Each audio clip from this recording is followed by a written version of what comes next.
ኢየሱስ ክርስቶስ ያድናል። በዱከም ከተማ ያላችሁ በሙሉ እናቶች፣ አባቶች፣ እህቶች፣ ወጣቶች በሙሉ ይህ የመንግስቱ ወንጌል በምድር ሁሉ ይሰበካል።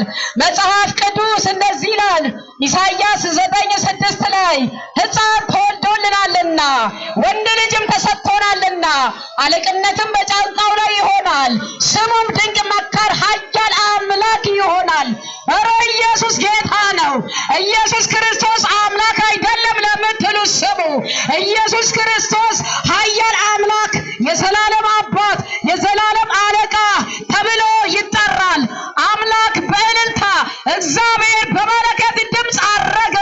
ዘምሩ ለአምላካችን፣ ዘምሩ፣ ዘምሩ ለንጉሳችን ዘምሩ ይላል መዝሙር 47:5 ላይም ስናነብ እንደዚህ ነው የሚለው ለሱ ለንጉሳችሁ ዘምሩ፣ ለአምላካችሁ እልል በሉ ይላል። ኢየሱስ ክርስቶስ አዳኝ ነው።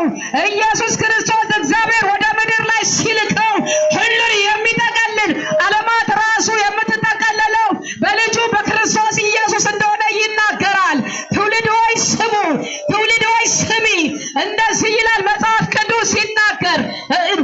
እመቤታችን ድንግል ማርያም እንደዚህ አለች፣ እሱ የሚላችሁን ስሙ አለች። ዮሐንስ ወንጌል ምዕራፍ 2 ላይ በቃና ገሊላ ሰርግ ላይ እንዲህ አለች። ለምንድን ነው እሱ የሚላችሁን ስሙ ያለችው? ማርያም ምንም ማድረግ አትችልም በራሷ።